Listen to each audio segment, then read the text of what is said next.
Bueno, ya está en nuestros estudios Jorge Gene, diputado provincial. ¿Cómo le va, diputado? Gracias por venir. No, por favor, gracias a ustedes. Bueno, arranquemos por lo más reciente. Recién salido del horno, un proyecto que presentó que busca ampliar la cantidad de fiscales provinciales y fiscales adjuntos también. Sí, efectivamente.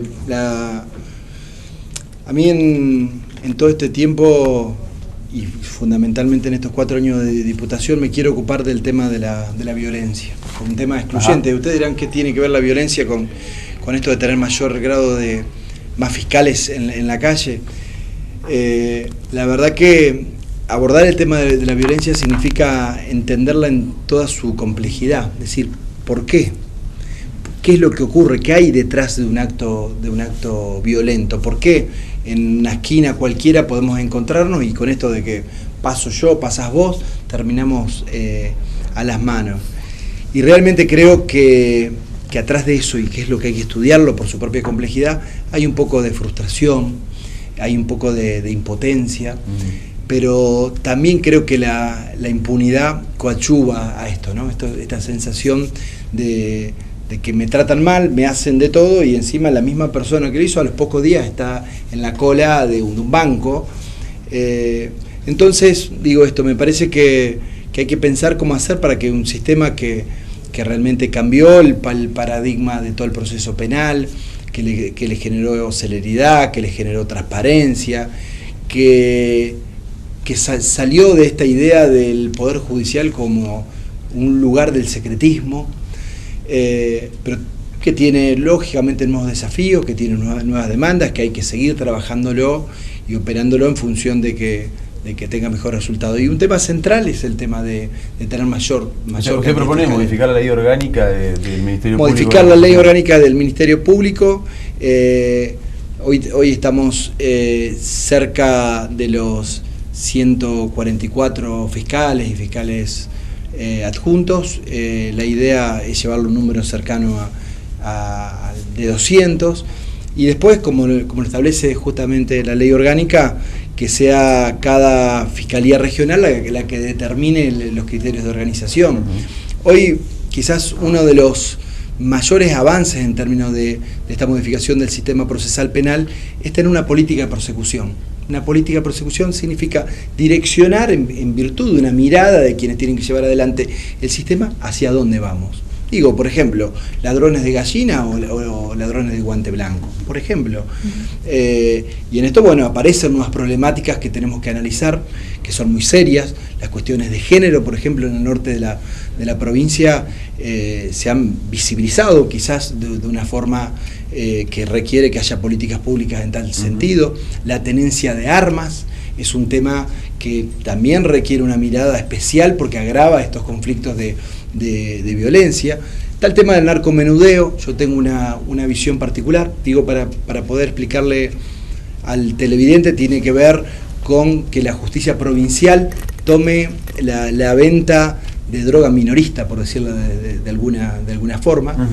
Esto de fraccionar la investigación a mí me hace un poco ruido, pero inclusive el gobernador de la provincia de Santa Fe, que salga del foro federal para que del foro federal para que lo tome la justicia. Bueno, esto requiere necesariamente repensar todo el sistema estructural de persecución del delito.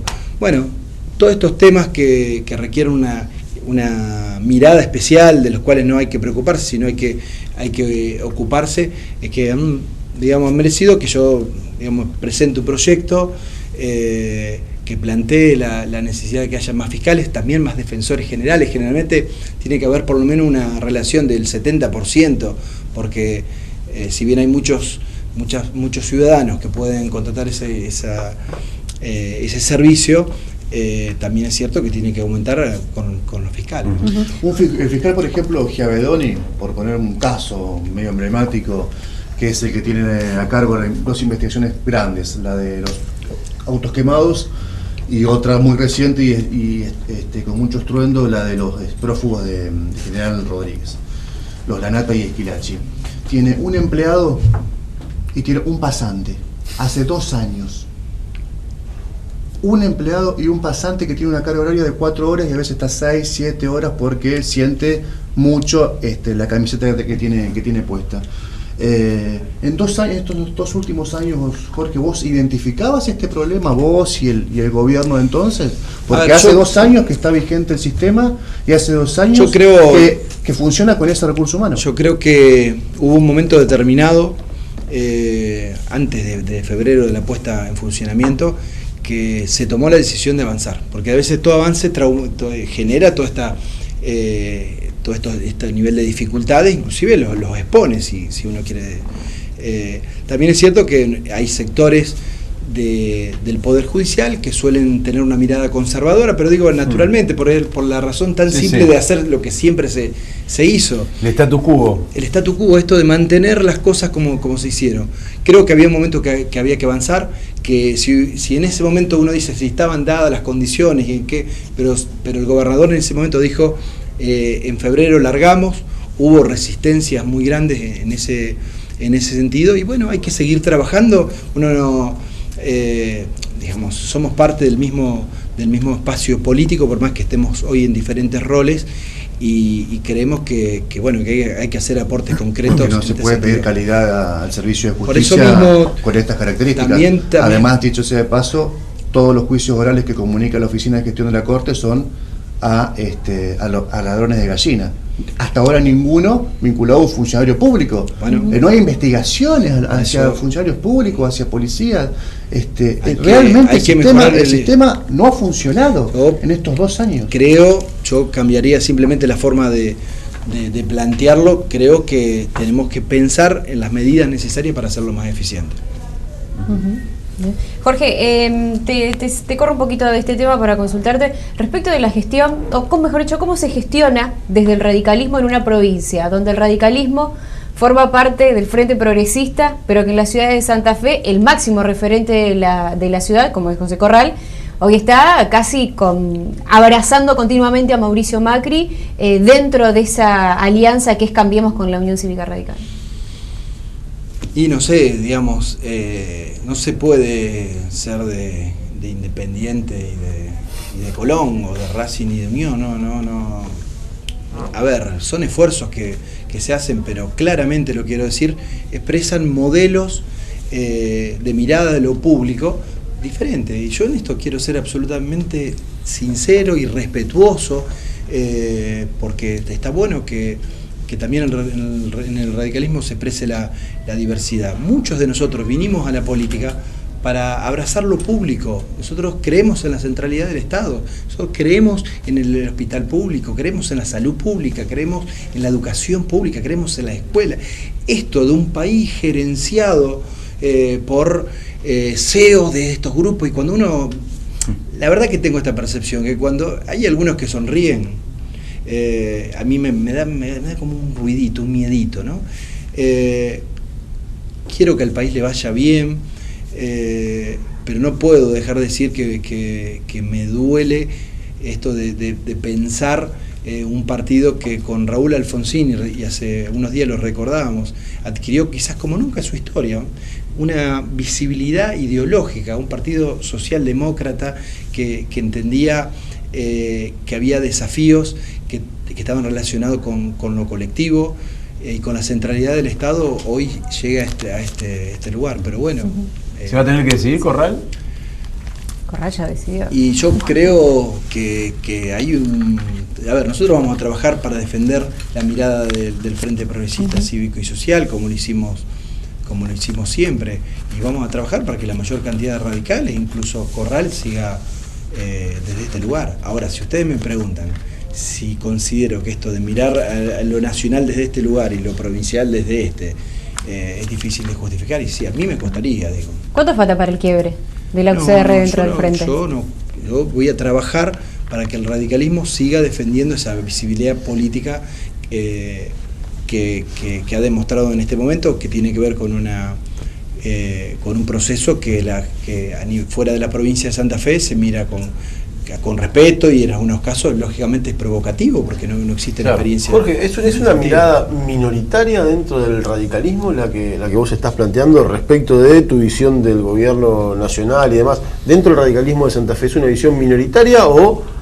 no? ¿O es A ver, yo en ese sentido he tenido posiciones quizás poco críticas con el gobierno nacional. Reitero, me preocupa, y lo quiero decir ahora, porque si no es fácil decirlo en otro momento. Esto de los pragmáticos que están mirando siempre las cartas para ver dónde creo que no sirven a los fines de dar cuenta hacia dónde se va. Yo, en ese sentido, lo que digo es, más allá de mi posición hacia el macrismo, crítica hacia el macrismo, creo que el número más importante de radicales y además con esta expansión territorial que el partido tiene, van a defender y defienden el Frente Progresista. De hecho, pertenezco a un sector que a veces tienen quizás miradas que no son exactamente iguales con respecto a este tema, pero que sí tienen una actitud absolutamente firme con respecto a la defensa de lo que venimos haciendo en el gobierno provincial, ¿no? ¿Y cómo ves vos hoy las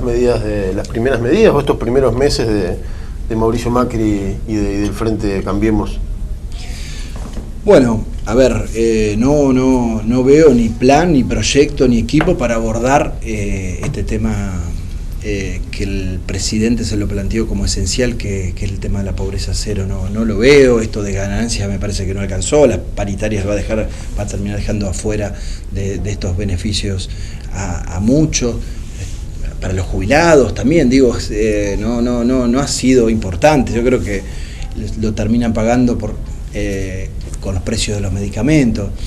Creo que ha habido una transferencia de recursos clara hacia determinados sectores que les ha ido bien desde el año 76. Si en un lugar, una deuda pendiente tiene la democracia y los sectores progresistas transversales, tiene que ver con abordar una nueva ley de entidades financieras. Esto no ha sido tocado por nadie, Una nueva ley de entidades financieras que ponga el foco en un sistema rentístico que beneficia a determinados sectores concentrados de la economía en perjuicio de los sectores productivos. No he visto normas y medidas o decisiones importantes que defiendan a la pequeña y mediana empresa, no lo he visto. Y bueno, esto creo que, si hay algún amigo correligionario, radical, que cree en el progresismo de Macri, podría tirarle alguna idea, ¿no?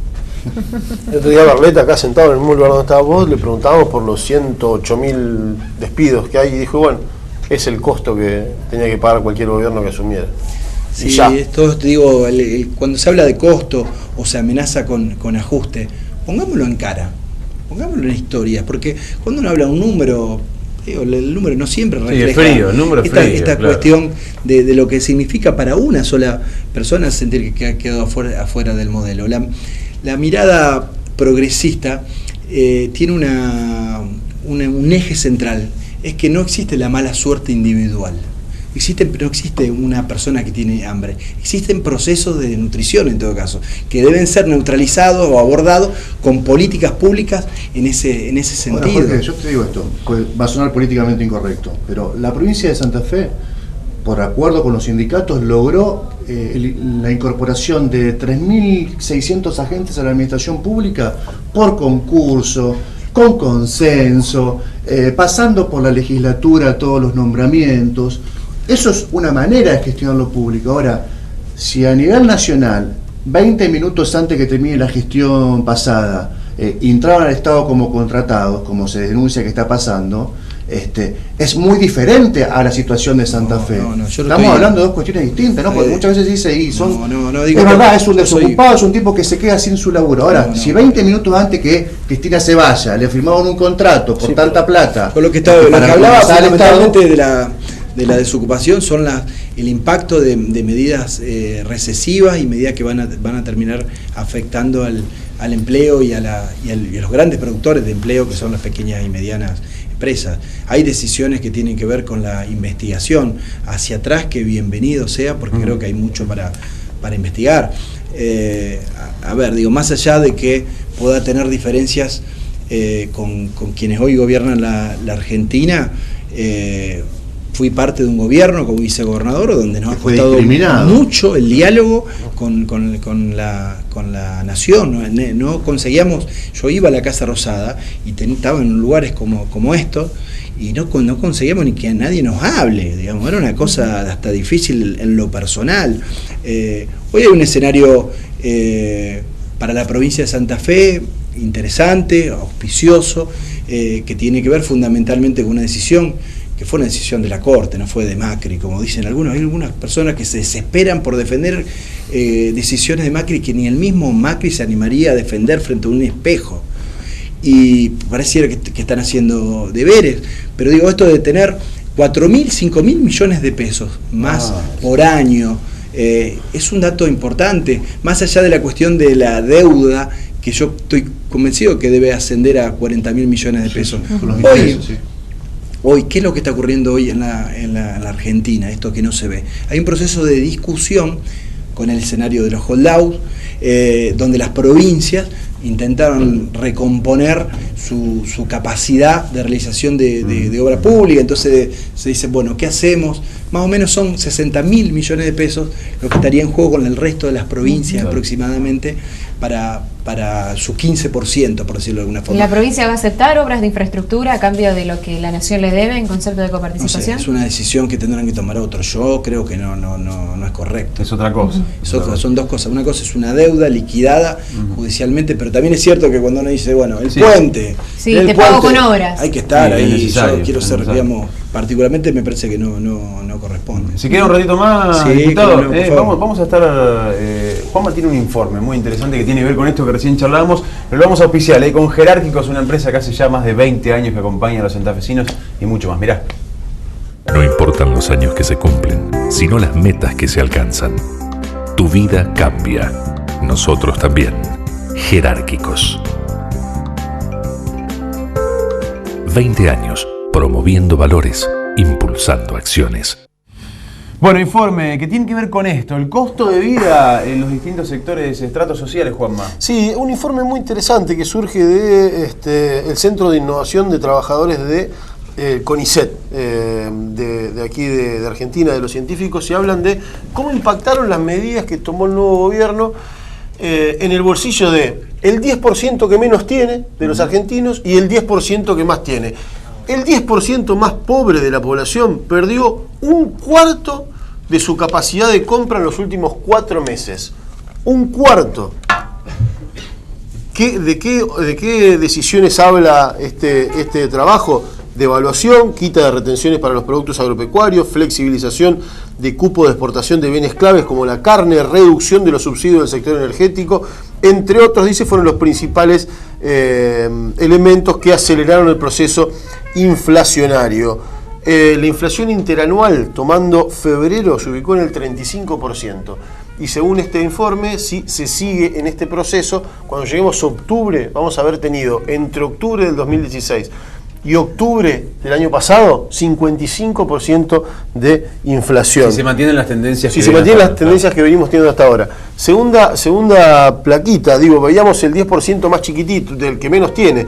El 10% de las personas que están dentro de aquellos que tienen los mayores recursos, en cambio, anotó una baja de poder adquisitivo del 11,1%, a comparación del que menos tiene, que fue del 25%, o sea que al 10% de los que menos tienen, estas medidas que se tomaron le impactó más del doble en el bolsillo de los que más tienen. O sea, encima que tenés poco, te impactó más del doble en ese sentido. ¿Por qué? Y lo explicamos en la tercera placa que viene a continuación. Dice, las presiones inflacionarias para los próximos meses, según la investigación, no cederá y continuará provocando distorsión en la calidad de vida de la población. ¿Qué es lo que explica esto? Y tratando de ver algunos números muy cortitos, las remarcaciones de productos de alimentos y bebida, que metieron un 15% de ese 25% que perdieron, el 15% se lo llevaron los productos de alimentos y bebidas. El 2,5% los alquileres, casi el 7% se lo llevó la tarifa de la luz. Por ejemplo, las familias de mayores consumos tienen un patrón de consumo que tiene mucho más consumo de servicios que de bienes particulares, que no son los que aumentaron tanto. En alimentos el 39% se registran el incremento anual entre febrero y febrero.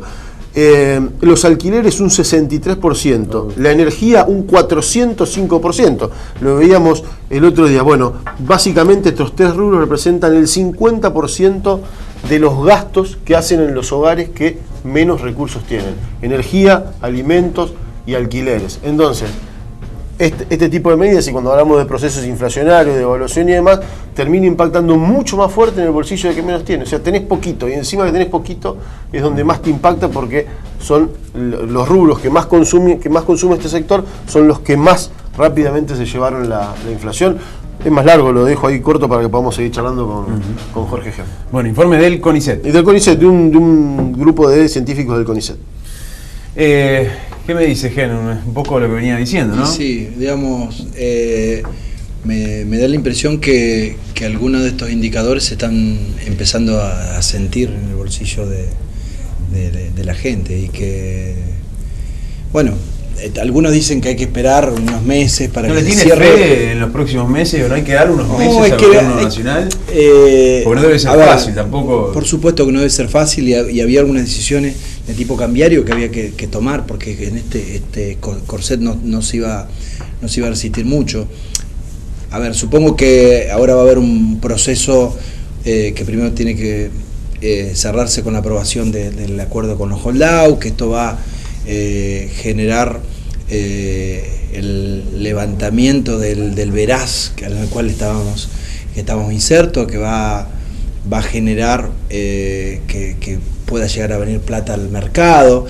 Hay que ver también estas decisiones, cuáles son las consecuencias que se toman, ¿no? Esto de tener plata fresca y saber que después la terminamos pagando muy caro, es como que esta historia ya la conoce.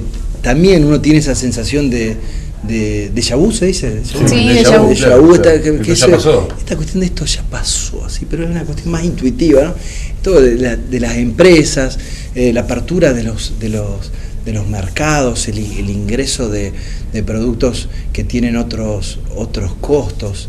Me parece que en este tipo de cuestiones no tenemos que ser neutrales, y hay que decirlo en momentos donde la consideración todavía del gobierno puede llegar a ser alta, ¿no? Y por eso creo, deseo y abogo a que al gobierno nacional le vaya bien, porque no hay un escenario donde al gobierno nacional le vaya bien y a la provincia no. Pero tampoco podemos... creo que si hay un lugar donde no se improvisó fue en las cuestiones de la economía. Diferente es la cuestión no conozco los grupos técnicos para abordar el tema de la pobreza, por ejemplo, no se ven, pero sí creo que desde el punto de vista económico hay un plan consistente, y del cual Macri dio cuenta antes de las elecciones. A mí no me termina de sorprender esto. Para cerrar, cuando usted formaba parte del Ejecutivo Provincial, el oficialismo no tenía mayoría en la Cámara de Diputados, situación que se revirtió o ha cambiado ahora, y en su momento habían enviado un proyecto que tenía que ver con la creación de la empresa de gas del Estado, que lo había enviado Bonfatti, que hoy finalmente se terminó aprobando con esta nueva conformación. Sí, creo que es una decisión que tiene la recuperación de una empresa del Estado. Tiene una gestualidad en esto de ser la contracara del neoliberalismo, que tuvo su resultante en la provincia de Santa Fe, porque yo quiero recordar que liquidamos nuestro propio banco, quedamos sin herramientas financieras, que el grupo Suez, que es el grupo protagonista de dos tiempos muy particulares, uno de Litoral Gas, que es la empresa que hoy nos ocupa, que es quizás la concesión de la vergüenza. Fue año 92, fue el Diputrucho, fue toda esa historia. Y después aguas provinciales, ¿no? Esto de prometernos agua, cloaca y saneamiento ambiental para todos, espejitos de colores, y después nos terminaron dejando el hueco, el agujero, como los circos que nos traen un poco de fiesta un rato y después nos quedamos mirando el daño que nos produjo. Entonces, esto es una decisión que tiene que ver con recuperar la centralidad del Estado. Vamos a crear una empresa. La primera decisión ya está tomada con la decisión de ambas cámaras, una empresa que va a poder optar para proyectar obra y llevarla adelante cuando la empresa Litoral Gas no lo quiere hacer. Y está claro que la empresa no ha tenido muchas intenciones, porque no ha habido obras importantes de gas, que fíjense, es un paradigma de la no distribución de la riqueza, porque es el que menos tiene, más paga gas. más paga el gas. Entonces, lo que está claro, había un momento que creíamos en los 90, digo esto por el déjà vu, que el mercado iba a solucionar todos los problemas, que naturalmente las empresas iban a tener una tendencia a preocuparse por obras aunque no fueran rentables. Creíamos eso en los años 90 y no fue así. Por eso de que hoy estemos sancionando una norma que crea una empresa que se hace cargo de una deuda, que es una deuda de la democracia, no solamente saldar una deuda con muchos ciudadanos que están marginados, sino que también es una señal muy importante que en la provincia de Santa Fe todos los actores políticos, por eso la legislatura tomó esta decisión, defendemos la centralidad del Estado. Al que le guste, que le guste.